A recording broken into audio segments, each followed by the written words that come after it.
Finally, Paul ends the chapter with this. Yet she will be saved through childbearing if they continue in faith and love and holiness with self-control. All right, so the meaning here is highly debated. All right, I'll tell you that. I've read a bunch of different views on this, but I've heard it said this. And if human fallenness came through a woman, so did salvation.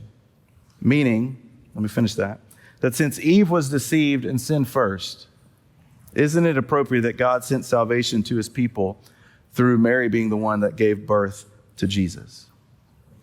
Let me be clear about that. Jesus is the mediator between God and man. Remember that part earlier, right? Not Mary.